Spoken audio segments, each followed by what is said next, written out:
above all, to silence any effective debate about the continuing attachment of Muslim immigrants to Sharia law and their intentions toward the secular systems in which they now reside.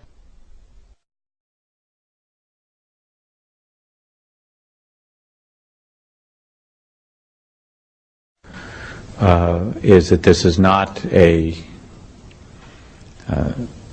clash against Islam or Arabs. This is about freedom, not culture. It's about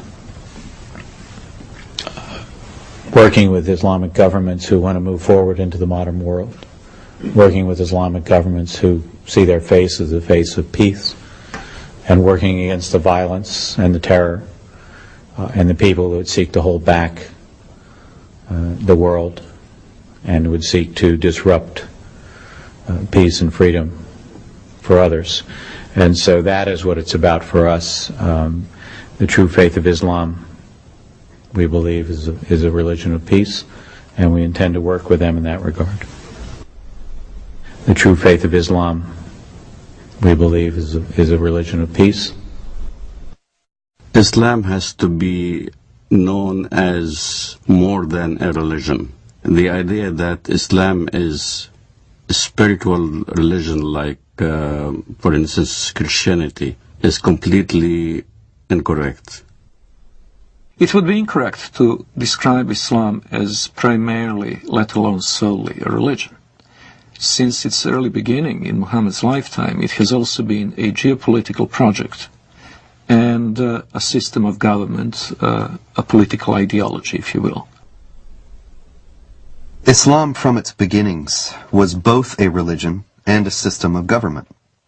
For example, the Islamic calendar doesn't base year one from the time that Muhammad was born or the time that Muhammad received his first revelation from God, which I think are both what Westerners might expect, but from the time that Muhammad became the leader of an army and the head of state in Medina. This is the beginning of the Islamic calendar because in the Islamic understanding, Islam is a political and social system as well as an individual faith. In Islam, the separation between temporal, secular and religious power is not only impossible, it is heretical.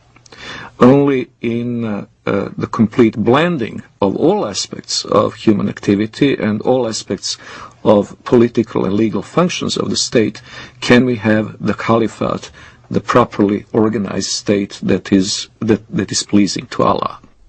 When Westerners think of religion, whether it's Islam, Christianity, Judaism, Hinduism, and all the isms in the world, Westerners think that it's a personal issue. A Buddhist will go to the temple and peacefully worship whatever he does, meditates, contemplates. A Jew goes to a synagogue and does his mitzvot, his good deeds. A Muslim goes to the mosque, pays zakat, alms, or go to the pilgrim al-Hajj in Mecca, or a Christian goes to church on Sunday. They think it's a personal issue, that religion is a personal issue. So when they look at Islam, they compare Islam with the way they understand religions. And that's the first mistake. Islam is not a religion for personal use. Islam is Sharia law. Islam is a form of government to the world first, then to a personal application. It is not just how you pray or whether you pray towards Mecca. It's how you dress. You dress in Arab culture. You speak Arabic. You can't go to heaven unless you pray in Arabic. You can't read the Quran in English and expect to get good deeds to go to heaven. You read the Quran in Arabic. It becomes an imperialistic system that everybody now must speak Arabic, think Arabic, practice the religion in Arabic. It's a form of law, not just in how you eat, but how you get married, how you deal with your government, how you deal with your military, how you deal with the youth, how you deal with women. Every aspect of your life becomes Islam. Everything is Islam. The Jews brought to the Prophet a man and a woman from amongst them who had committed adultery. The Prophet ordered both of them to be stoned to death near the place of offering the funeral prayers beside the mosque. The Prophet wrote the marriage contract with Aisha while she was 6 years old, and consummated his marriage with her while she was 9 years old, and she remained with him for 9 years, till his death. In no way is Islamic Sharia, Islamic government, compatible with Western understandings of human rights and freedom of conscience. Traditional Islam forbids conversion from Islam, forbids anyone to leave Islam. There's no way out. And it forbids Muslims and non-Muslims to live as equals in society. It mandates the second-class status of non-Muslims, forbidding them to hold authority over Muslims, forbidding them to hold certain jobs as a result. It even mandated in history that houses of worship of Jews and Christians were neither to be built or repaired, making the communities relegated to a perpetual state of decline. O you who believe, take not the Jews and the Christians as awliya, friends, protectors, helpers. They are but awliya to one another. And if any amongst you takes them as awliya, then surely he is one of them. It is not possible for a non-Muslim living in a Muslim society to invoke his civil rights and human rights that would be independent or separate from the Sharia concept. He is expected to submit to Sharia willingly, and if he accepts his dhimmitude, the position of a dhimmi, he will be a protected person. A protected person is someone who is in fact a willing subordinate to the Muslim overlords. We saluted the Prophet as he stood praying, and he came out to us, and we told him that we had killed God's enemy.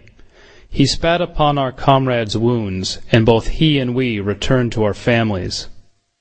Our attack upon God's enemy cast terror among the Jews, and there was no Jew in Medina who did not fear for his life. The hadith very clearly says, the hadith, which is what Muhammad said, I have been ordered to fight until everyone says that there is no God but Allah, and Muhammad is the messenger of Allah. So, this is how Islam spread to North Africa. This is how Islam spread all the way to Indonesia. This is how Islam spread in the Middle East. Syria was not a Muslim country. Lebanon was not Muslim. Saudi Arabia even was a mixed multitude. All throughout the Middle East, that's how Islam spread, was by the sword. This is why you don't see any synagogues in Saudi Arabia. You don't see any churches in Saudi Arabia. Christianity virtually is non-existent. Even in my village in Bethlehem, Muslims are taken over. There's only 20% left of the Christian population. In Lebanon, Christian Lebanese are moving by the droves. Hezbollah there is very active. Lebanon used to be a Christian nation. Now, all of a sudden, it's being Islamized. So, Islam is moving.